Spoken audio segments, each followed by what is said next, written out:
Bienvenue au Starter du jour pour bien démarrer sa journée. Aujourd'hui, pouvons-nous percevoir la beauté qui nous entoure?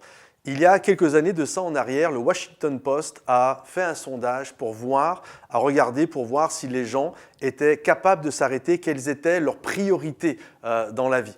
Et puis, en poussant un peu plus loin, ils ont fait appel à un des plus grands violonistes du monde qui s'appelle Joshua Bell. Et Joshua Bell, c'est juste quelques jours auparavant, à Boston, il affichait complet dans toutes les salles où il jouait, avec à peu près $100 la place. Et donc, ils ont demandé à Joshua Bell de venir à Washington et dans une station, littéralement l'Enfant Plaza, de jouer là pendant 45 minutes avec un violon, un Stradivarius de 1713 qui valait plus de 3,5 millions de dollars. Et ils ont dit à Joshua Bell, on va te mettre une casquette et tu vas jouer là à cet endroit. Et là, il va y avoir des centaines et des centaines de personnes qui vont passer. Et il voulait juste voir, ça a été filmé, il y avait une caméra cachée, juste voir si les gens allaient réaliser, capter, vous imaginez, un des plus grands violonistes en jouant dans un Stradivarius. Ça devait sonner, il devait y avoir une symphonie de fou. Et juste savoir si les gens allaient capter, allait percevoir cette chose-là.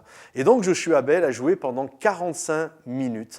Il a joué des morceaux des plus connus. Il a joué ça au violon. Et là, vous avez la possibilité sur Internet, même sur YouTube, de retrouver cette vidéo-là. Elle est juste extraordinaire. Et là, vous voyez des centaines, il y a eu plus de 1000 personnes qui sont passées en 45 minutes. Il y a eu quelques personnes qui ont donné des pièces. Et il y a juste une seule personne qui s'est arrêtée, qui a capté ce qui se passait, qui a capté que là, waouh, il y a un maître et qui a un violon juste extraordinaire et qui en a pris plein les yeux et les oreilles.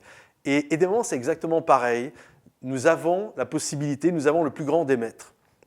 Nous avons la plus belle des personnes en Jésus, mais nous courons tellement, nous remplissons tellement nos agendas, nous sommes tellement dans une frénésie que nous ne sommes même plus capables de percevoir notre Dieu, ce qu'il est capable de faire. Arrêtez et sachez que je suis Dieu. Parfois, on court tellement qu'on ne capte même plus des simples beautés même qui sont autour de nous, des choses que Dieu désire faire dans nos vies. Et je crois qu'il y a cette notion d'apprendre, même si bien sûr, dans la vie, des moments, il y a un appel à aller à bouger. Marthe et Marie, vous connaissez cette histoire. Et ce n'est pas que Marthe faisait quelque chose de mauvais, mais il y a un appel à être Marie avant d'être Marthe. Il y a un appel à s'asseoir, à contempler avant de se mettre en action. Et on est tellement pris dans des frénésies, à remplir nos agendas. Arrêtez et sachez que je suis Dieu, que nous puissions percevoir dans notre chambre, que nous puissions percevoir peut-être dans une forêt la beauté qui nous entoure, la voix de Dieu qui nous enveloppe. Que Dieu vous bénisse et à bientôt. Bye bye.